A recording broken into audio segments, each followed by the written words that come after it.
네, 우리 시간이 되었습니다. 우리 다 같이 묵도하심으로 5월 29일 목요일 새벽 하나님 앞에 예배 드리겠습니다. 좋으신 우리 주 하나님, 지난밤에도 우리를 지켜주시고 또 은혜 주시려고 주님 품으로 불러주신 것 참으로 감사드립니다.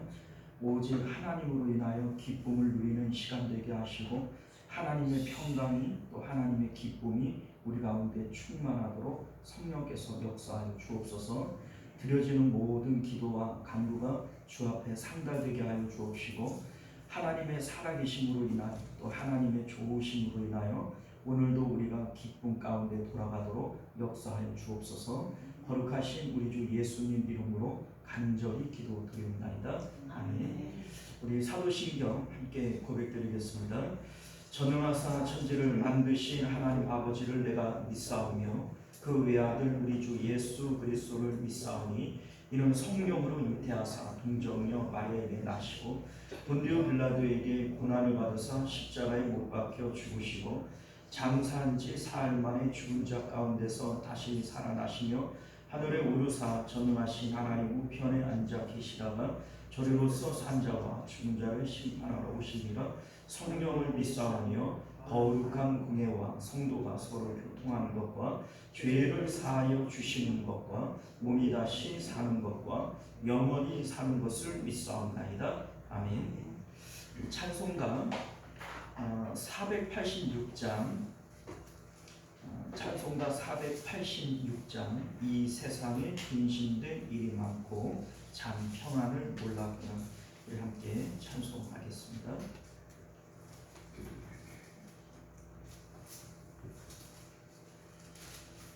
찬송가가 486장입니다.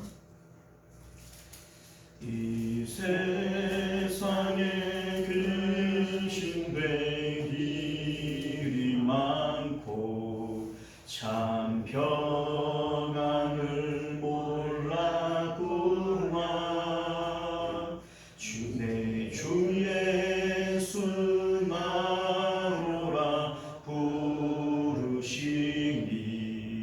곧 평안이 쉬리로다. 주 예수의 구원의 은혜로다. 참 기쁘고 즐겁구나. 그 은혜를 영원히 누리겠네. 곧 평안이 쉬리로다.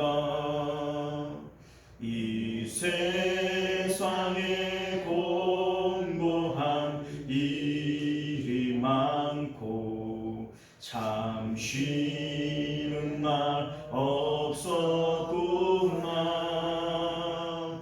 내 주 예수 날 사랑하시오니 곧 평안이 쉬리로다. 주 예수의 구원의 은혜로다. 참 기쁘고 즐겁구나.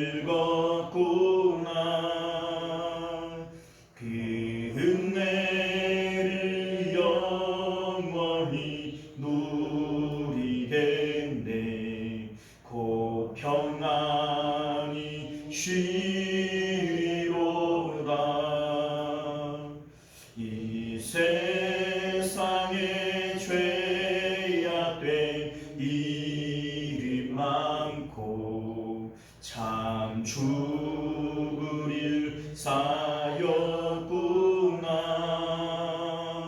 내 주 예수 날 먼저 주시오니 곧 평안이 쉬리로다.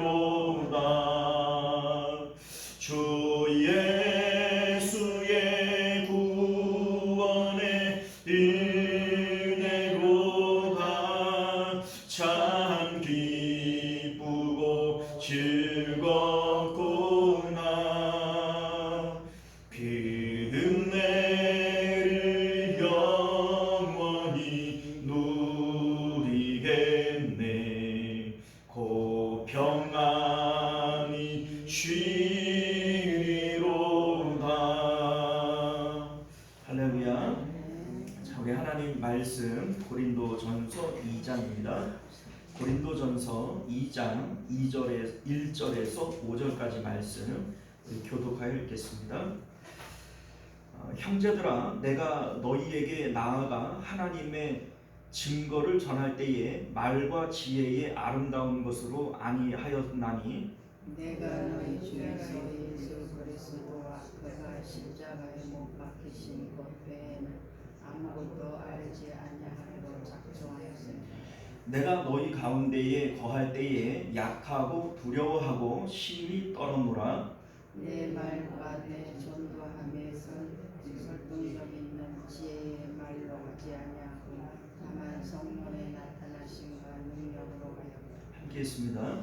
너희 믿음이 사람의 지혜에 있지 아니하고 다만 하나님의 능력에 있게 하려 하였노라. 아멘.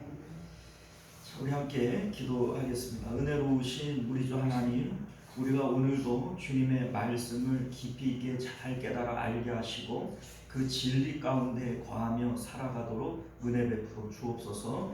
예수님 이름으로 기도드리옵나이다. 아멘. 자, 오늘 우리는 함께 읽은 본문의 말씀을 중심으로 십자가에는 권태기가 없다라고 하는 제목으로 하나님 말씀 함께 나누도록 하겠습니다. 십자가에는 권태기가 없다. 자, 여러분들 권태기가 뭡니까? 어떤 일이나 어떤 사람에 대하여 마음이 시들해져서 나타나는 말과 행동들, 이게 권태기입니다. 자, 흔히 결혼하면 한 3년 차쯤 되어지면 권태기가 온다, 이런 얘기를 하죠. 요새 뭐 취업하기가 많이 어렵고 힘들어도 사람들이 취업을 해가지고도 뭐 짧게는 뭐 몇 개월, 또 길게는 뭐 1년, 3년 이렇게 되어지면 직장 생활에도 권태기가 옵니다. 사람들이 자기가 좋아해서 시작한 이 취미 생활 가운데에도 처음에는 뭐 좋아서 그냥 죽죠. 그런데 얼마 지나지 않으면 그 좋아하는 취미 생활 가운데에도 권태기가 오는 겁니다. 제가 예전에 이제 목회하던 이제 곳에서 어떤 이제 집사님이 한 분 계셨는데, 이분이 이제 배드민턴이 한번 빠졌어요. 이제 배드민턴을 취미로 가지니까 자기 이제 용돈만 생기면 그 배드민턴 용품을 구하는 겁니다. 그리고 이제 동호회가 있는데 새벽마다 이제 그 배드민턴을 쳐요.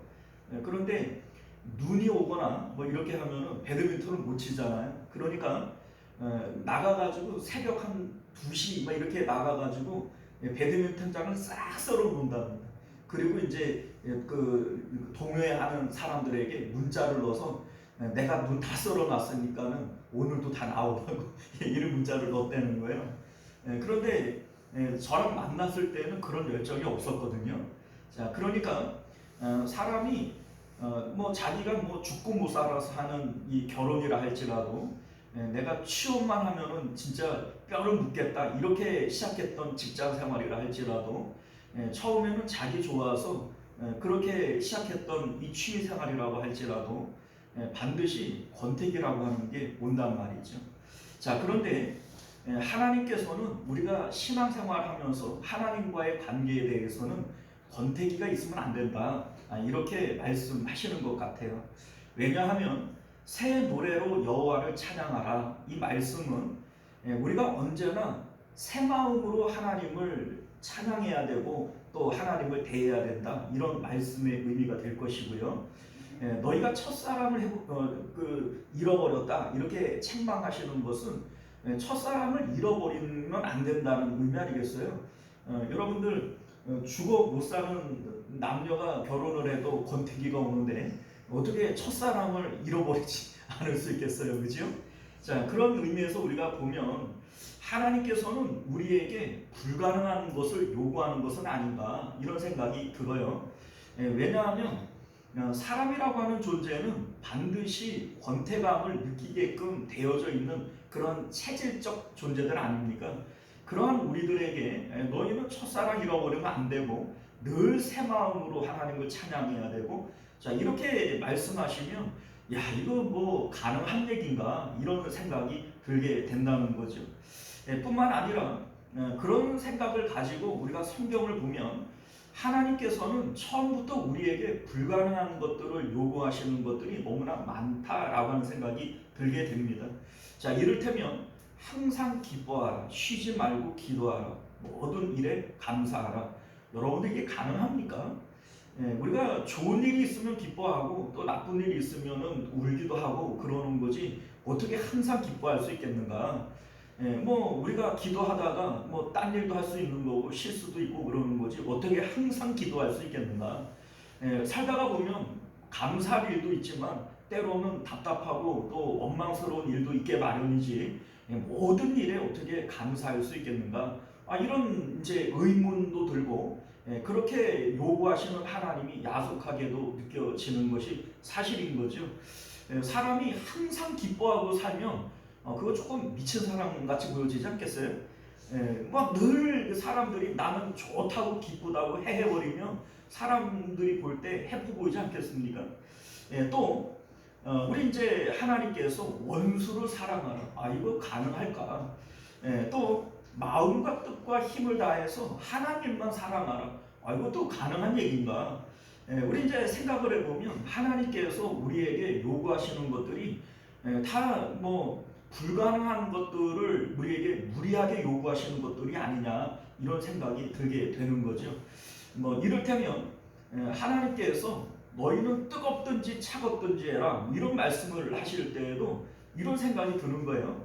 사람들은 본래 미지근한 거 좋아하지 뜨겁거나 차가운 거 별로 안 좋아합니다. 여러분 생각을 해보세요. 목욕탕에 들어가서 사우나 그 뜨거운 데 들어갔다가 또 시원한 데 들어갔다가 당장은 좋지요. 당장은 좋은데 그렇게 살라 그러면 좀 좋습니까? 조금은 좋아요. 그 순간은 좋지만 그렇게 살 수는 없는 거예요. 자, 그러니까 근본적으로 사람들은 미지근해야 살지 뜨겁든지 차갑든지 하면 살 수 없습니다. 그런데 우리 하나님께서는 너무 극단적으로 우리에게 뜨겁든지 차갑든지 하라 뭐 이게 우리에게 요구하시는 신앙이라면 우리가 신앙생활하기가 힘든 이유가 바로 거기 있는 것 아니겠느냐 이런 생각을 갖게 되어지는 거죠. 자, 그런데 여러분들 우리 목사님이 새벽부터 왜 하나님한테 그렇게 불만이 많냐 이런 생각이 들겠지만 여러분들 이게 다 하나님에 대한 오해와 그 오해로부터 생겨나는 것들이란 얘기예요. 자, 무슨 얘기냐면 진짜 하나님을 우리가 만나게 되어질 때 이러한 불만과 불평은 사실 생겨나지 않습니다. 우리 하나님께서 첫사랑을 잃어버리면 안 된다. 마음과 뜻과 힘을 다해서 하나님을 사랑해야 된다. 항상 기뻐하고 모든 일에 감사해야 된다. 자, 이러한 말씀들이 우리에게 의무적으로 이를 악물고 그렇게 해라 라고 말씀하시는 게 아니에요. 만약에 우리가 의무적으로 그렇게 해야 돼. 나는 지금 슬프고 힘들지만 내가 어쩔 수 없이 그렇게 해야 돼. 하나님의 명령이니까 그렇게 해야 돼 라고 우리가 생각을 한다면 그게 바로 율법주의인 거예요. 하나님께서는 우리에게 억지로 그것을 이행하라고 명령하시는 것이 아닙니다. 자, 여러분들 하나님께서 우리에게 말씀하시는 것들은 어떤 의미냐면 너희가 정말로 하나님을 만나게 되어진다면 그렇게 하지 말라고 할지라도 그렇게 되어진다는 거예요. 너희가 진짜로 하나님을 보아로 발견하게 되어진다면 자기 모든 것을 팔아도 아깝지 않게 이것들을 처분할 것이고 그 하나님을 사버릴 거라는 것이죠. 자, 그러니까 우리 이제 아브라함이나 다니엘이나 뭐 사도 바울이나 하나님을 사랑하지 말라고 뜯어 말려도 이들은 하나님을 사랑할 겁니다. 하나님께서 억지로 너희들 기뻐하지 마 라고 얘기를 해도 이들의 마음 가운데는 기쁨이 있을 것이라는 거죠. 자, 이게 무슨 얘기냐면 하나님께서는요 우리가 정말로 하나님을 만나게 되어질 때 그 하나님의 좋음을 발견하게 되어질 것이고 그렇게 되어질 때 아버지나 어머니나 아들이나 딸이나 나보다 더 사랑하라고 하나님께서 등을 떠밀어도 우리는 하나님을 더 사랑하게 될 것이고 너 마음과 뜻과 힘을 다해서 나 사랑하지 말어 라고 얘기를 한다 할지라도 나도 모르게 그렇게 되어질 거라는 거예요. 자, 사랑이 내 마음대로 됩니까? 내가 사랑하는 것도 내 마음대로 안 되고 내가 싫어하는 것도 내 마음대로 되는 게 아니에요. 그러니까 하나님께서 너희들 마음과 뜻과 힘을 다해서 하나님 사랑하라 라고 명령한다고 이게 되는 게 아니에요. 그런데 거꾸로 내가 하나님을 마음과 뜻과 힘을 다해서 사랑하는데 사랑하지 말으라고 뜯어 말린다고 그것도 될 것이 아니라는 겁니다. 하나님께서 우리에게 말씀하시는 것은 너희가 정말로 하나님을 만나게 되어질 때 하나님을 마음과 뜻과 힘을 다해서 사랑하게 될 것이고 내 아버지나 어머니나 아들과 딸보다도 더 사랑하게 될 것이고 그 기쁨과 그 감사가 항상 이어지게 될 것이다. 그래서 첫사랑을 잃어버리지 않게 될 것이고 그래서 언제나 하나님 안에서 살아가게 될 것이다. 이거를 우리에게 말씀하고 있는 것이지 이것을 우리에게 율법적으로 의무적으로 그렇게 하라고 명령하는 것이 아니다. 이것을 여러분들이 기억하실 수 있기를 바랍니다. 자, 여러분들 오늘도 사도 바울은 예수님의 십자가에 대한 것을 찬양하고 있어요. 2절 말씀을 보면 내가 너희 중에서 예수 그리스도와 그가 십자가에 못 박힌 것 외에는 아무것도 알지 아니하기로 작정하였다. 이런 말씀을 합니다. 앞에 1장 마지막 절에서는 너희가 자랑하려면 예수님 안에서 십자가 자랑해야지 뭐 다른 거 자랑하지 말아라. 이런 의미에서 1장을 마친 거예요. 그리고 2장을 시작하면서 또다시 십자가에 대한 내용을 말씀하시는데 나는 십자가밖에는 알지 않기로 내가 작정했다. 이런 말씀을 이어가고 있는 것이죠. 자, 사도 바울이 왜 이렇게 십자가 예참론자가 되었는가? 그에게는 뼈아픈 경험이 있기 때문에 그래요. 우리가 지난 1장을 할 때 말씀드렸습니다만 사도 바울이 고린도에 오기 전에 아테네에서 먼저 전도 활동을 했습니다. 자, 그런데 아테네의 전도는요, 사도 바울이 상당히 의욕을 가지고 시작을 했던 전도였어요. 왜냐하면 이제 아덴이라고 하는 곳은 아테네인데 여러분들 이 아테네는 철학과 문학의 도시 아닙니까? 당시 사람들이 지식인들이 모여 있는 곳이고 그곳에는 이제 지혜자라고 하는 소피스트들이 이제 많아가지고 그들을 중심으로 해서 지혜와 지식을 추앙하는 일들이 상당히 많이 있었고 이것은 종교심으로 이어져서 알지 못하는 신에게 뭐 이렇게 할 만큼 종교심이 깊었던 도시가 바로 이 아테네라고 하는 겁니다. 그래서 이 사도 바울은 자신도 지식인이잖아요. 그리고 또 자기 나름대로 지혜에 대해서 자부심을 갖고 있었기 때문에 내가 이 도시에서 내가 그 철학과 문학과 내 모든 지혜를 동원해 가지고 한번 마음껏 전도해 보리라. 아마 이런 포부를 가졌을 겁니다. 그리고 실질적으로 사도 바울이 아테네에서 전도를 할 때 사람들이 막 몰려들어서 새로운 지식을 전하는 자다. 네가 하려고 하는 말이 뭐냐? 마음껏 해봐. 우리가 들어주겠다. 이런 이제 반응을 보이면서 모여들게 되는 거예요. 그래서 사도 바울이 그곳에서 마음껏 이제 그 하늘과 땅을 지으신 창조주로부터 시작을 해서 복음을 전파했습니다.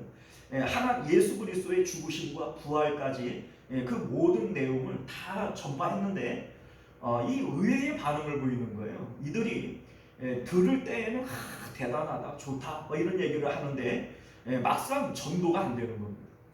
이들이 지식으로만 받아들이지 새로운 내용으로만 학문적으로만 받아들이지 이거를 복음으로 받아들이질 않는 거예요. 사도 바울에 대해서도 복음 전파자로서 받아들이는 것이 아니라 이 말쟁이가 뭔 얘기하는지 들어보자 이런 얘기를 하면서 이 사도 바울을 말하는 자로 아주 달변가로서만 받아들였다는 거예요. 사도 바울이 그곳에서 처참한 전도의 실패를 맛보고 다음으로 도착한 곳이 고린도입니다. 그런데 우리가 말씀드렸다시피 이 고린도가 어떤 도시예요? 이 고린도는 우상 숭배의 도시고 배금주의가 이제 발달되어져서 사람들이 돈밖에는 모르고 그리고 이 종교 혼합주의 가운데 이 음란한 이 문화들이 엄청나게 발달되어져 있기 때문에 당시 로마 사람들은 이 방탕아들이라고 하는 이 용어를 저 고린도 사람들이라고 부를 만큼 이 고린도는 소돔과 고모라 같은 도시였다라고 하는 겁니다. 자, 우리 이제 그 뭡니까 고린도 전서를 쭉 읽다가 보면 그 이제 동성연애에 대한 부분들, 근친상간에 대한 부분들 이런 내용들이 이제 쭉 나오게 될 거예요. 그러니까 고린도가 그 정도로 도덕적 윤리적으로 타락한 소돔과 고모라 같은 도시였다는 겁니다. 자, 그러니까 사도 바울이 점잖은 신사의 도시 아테네에서도 실패를 했는데 고린도에 오고 나니까 얼마나 주눅이 들었겠어요. 그래서 우리 이제 말씀을 보면 이제 뭐라고 돼 있어요? 우리 이제 3절을 볼까요? 내가 너희 가운데 거할 때에 약하고 두려워하고 심히 떨었다. 이런 말씀을 하고 있는 것을 보게 됩니다. 사도 바울 입장에서는 내가 아테네에서도 전도가 안 됐는데 그 고린도에서 이 전도가 되겠나? 이제 아주 약하고 떨리는 이런 마음으로 이제 그 고린도 전도를 시작을 한 거예요. 그래서 이 사도 바울이 고린도에서 1년 6개월 동안 전도 활동을 하는데 처음에는 아주 소극적인 전도 활동을 합니다. 여기서 이제 그 브리스가와 아굴라를 만나게 되어지는데 함께 천막 만드는 일을 하면서 이제 안식일에만 그 회당을 찾아서 복음을 전하는 이런 소극적인 전도 활동을 하게 되어지는 거죠. 자, 그러다가 이제 사도행전 18장 이제 그 말씀을 보게 되어지면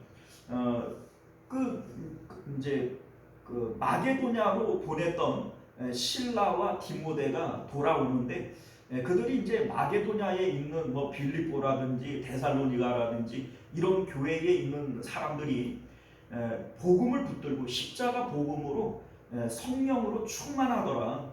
이 내용을 전달을 받게 되어져. 거기서 이 사도 바울이 깨어지는 거예요. 그리고 이제 이 고린도에서 활발하게 전도 활동을 하게 되어지고 이 음란하고 우상 숭배의 도시가 성령으로 뒤집어지는 이런 역사를 경험하게 됩니다. 그래서 이제 사도 바울이 1년 6개월 동안 전도 활동을 마치고 이제 다른 곳으로 가기 위해서 겐그레아라고 하는 곳에서 서원을 함으로 머리를 깎잖아요. 그 서원의 내용이 뭐냐? 오늘 2절에 나오는 내가 예수 그리스도의 십자가밖에는 알지 않겠다. 이게 사도 바울의 서원의 내용이었고 그것을 내가 다짐하면서 머리를 깎았다. 이렇게 성경이 말씀하고 있는 겁니다. 자, 우리가 이제 이런 내용들을 통해서 알게 되어지는 것이 뭐냐면 지금 여러분들 사도 바울이 그때 하나님 앞에 십자가밖에는 알지 않겠다고 서원을 했고 그리고 지금은 그때로부터 한 5, 6년 정도 시간이 지난 다음에요.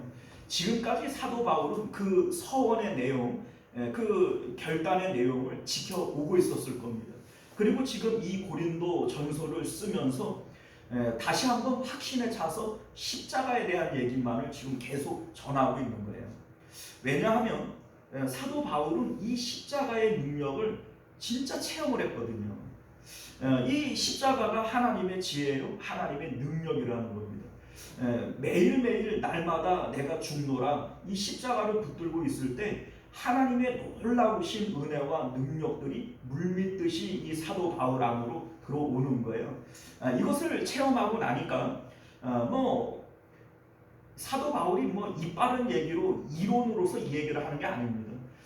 실질적으로 이 사도 바울은 예수 그리스도 밖에는 나의 자랑거리가 없고 나는 예수님의 십자가 밖에는 모르기로 작정했고 그 외의 모든 것들은 배설물처럼 여긴다.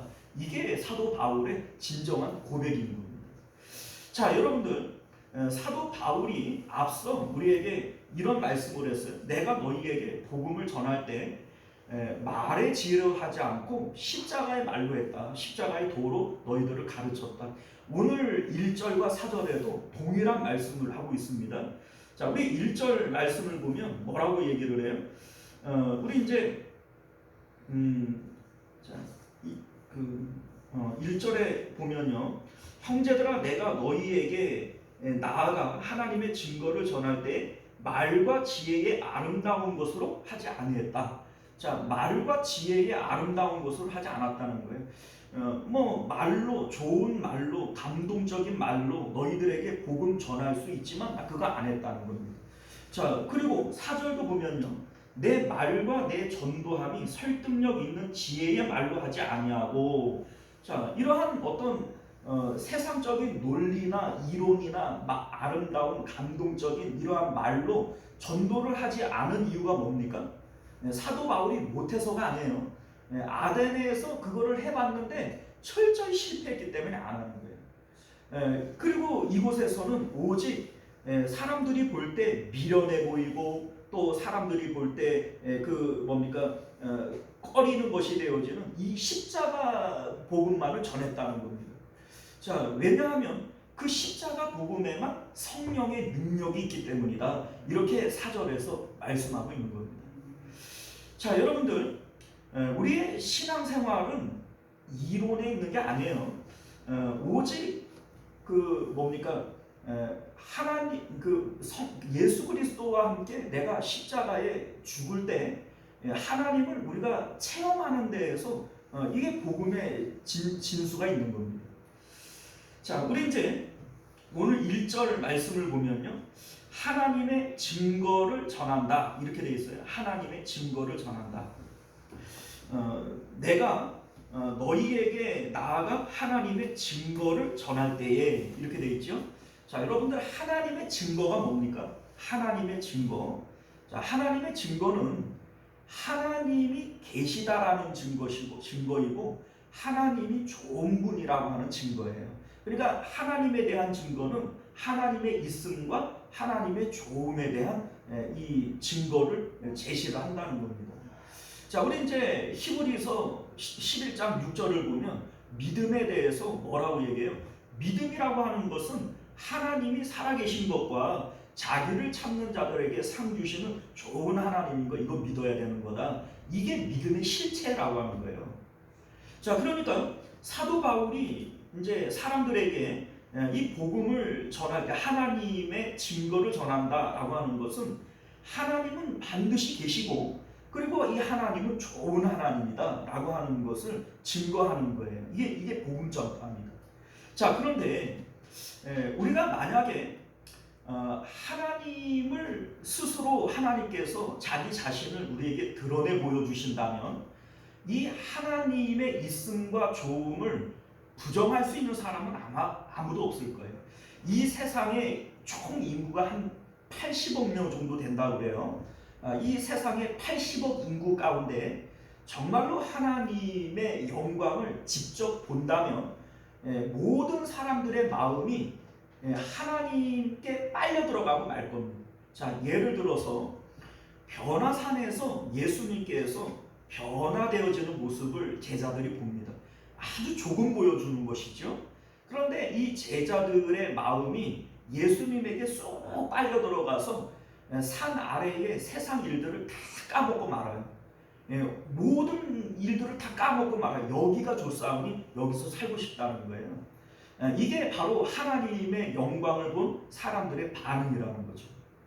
자, 그러니까 우리가 이 내용을 통해서 생각을 해본다면 만약에 하나님께서 직접 하나님의 모습을 이 세상 사람들에게 그대로 드러내어 보여준다면 아마 젖먹이는 엄마가 그 아기를 잃어버릴 만큼 마음이 하나님께로 빠져들 겁니다.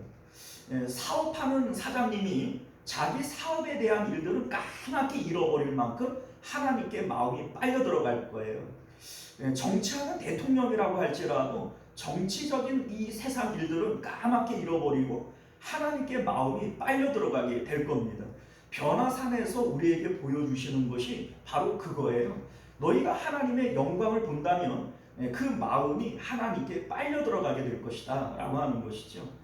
하물며 우리가 정말로 하나님을 만나게 되어질 때, 하나님의 영광을 보게 되어질 때 우리 삶 가운데 돈 문제, 건강 문제, 자녀 문제, 뭐 지금은 우리가 뭐 그거 아니면 죽을 것 같고 막 이것 때문에 내가 뭐 못 살겠고 이러한 모든 문제들도 진짜 하나님을 우리가 만나게 되어질 때에는 까맣게 잃어버리고 하나님 모신 곳 그 어디나 하늘나라 뭐 이런 마음이 우리 마음 가운데 절로 생겨나게 될 것이라는 것이죠.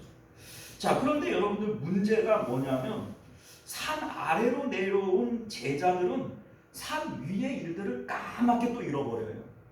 그 이유가 뭐냐면 우리는 육체를 갖고 있기 때문이다 라고 하는 겁니다. 자, 여러분들 봐봐요.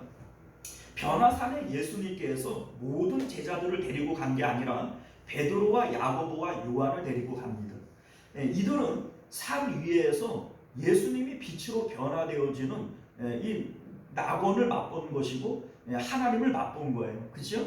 자, 그러면 땅 아래에 있는 나머지 9명의 제자들과 그것을 변화산에서 그 이제 빛으로 변화되신 예수님을 본 3명은 달라야 되지 않아요? 그런데 분명히 그 위에서는 여기가 좋사오니 이걸 경험을 했는데 산 아래로 내려온 제자들이 나머지 제자들과 달랐나요? 아니, 똑같았어요. 달라진 게 없었어요. 뭐 한 며칠이야 갔겠죠. 며칠이야. 그런데 다른 제자들이 도망갈 때 이 베드로도 예수님을 부인하고 저주하고 도망가고 똑같이 행했어요. 아니, 변화산을 경험을 했는데 왜 이러한 반응이 나타날까? 우리는 육체를 갖고 있는 사람들이기 때문에 그래요. 그때 본 영광, 그때 본 은혜, 그때 느꼈던 모든 감정들이 시간이 가면은 곧 잊어져 버리고 예전과 똑같이 돌아가는 존재들이 바로 우리들이라는 거죠. 우리도 마찬가지예요. 여러분들, 우리가 하나님 말씀을 듣고 은혜를 받을 때에는 그래, 맞아, 예수님 하나님이 진짜고 이 세상에 있는 게 모든 게 다 가짜지, 우리가 다 알죠. 이론적으로 우리가 모르는 게 아니에요.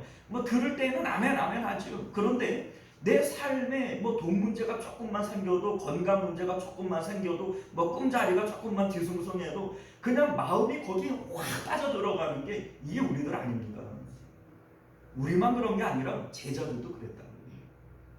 그래서 여기서 우리에게 필요한 게 뭐냐면 믿음이 필요한 겁니다. 자, 여러분들, 믿음이라고 하는 게 뭐예요? 지금 제자들이 산 아래로 내려오면 예수님의 영광이 눈에 안 보여요. 그런데 눈에 안 보인다고 예수님의 영광이 사라진 건가요? 아니에요. 내 눈에 보이지 않는다고 할지라도 예수님의 영광, 하나님의 있음과 하나님의 좋음은 여전히 있는 거예요. 그런데 이것을 산 아래로 내려와서 육신을 갖고 있는 우리의 눈에는 안 보여요, 안 들려요. 우리는 육신을 갖고 있기 때문에 분명히 이론적으로는 아는데 마음으로 이게 느껴지질 않는 거예요. 제자들이 그랬다니까요. 이때에 우리가 무엇으로만 하나님의 영광을 볼 수 있게 하셨는가? 믿음으로만 볼 수 있게 하신 거예요. 자, 우리 이제 이 믿음에 대해서 요한복음 11장 40절을 보면 네가 믿으면 하나님의 영광을 보리라 하지 아니하였더냐? 믿어야 하나님의 영광을 봅니다. 자, 그런데 여러분들, 믿음이라고 하는 것은요, 이게 천사들은 갖지 못하는 거예요. 왜 천사들은 믿음이 없냐? 천사들은 날마다 하늘에서 하나님의 영광을 직접 보는 존재들이잖아요. 하나님의 영광을 직접 보는 이 천사들에게 믿음이 필요할까요? 필요하지 않아요. 여러분들, 이 앞에 종이 있는 것을 믿으십니까? 여러분들이 아마 저를 비웃을 거예요. 거기 있는데 그게 뭘 믿을 거냐? 이건 믿음의 대상이 아니에요. 눈에 보이니까. 그러니까 천사들은 날마다 하나님의 영광을 보기 때문에 그들에게는 믿음이 필요하지 않습니다. 그래, 오늘날 우리들에게는 믿음이 필요해요. 그래서 성경은 이 믿음을 정금같이 귀한 것이다, 이런 얘기를 하고요. 또 이 믿음으로 행한 모든 것들은 행한 대로 갚아주리라, 하나님께서 보상을 약속하시는 겁니다.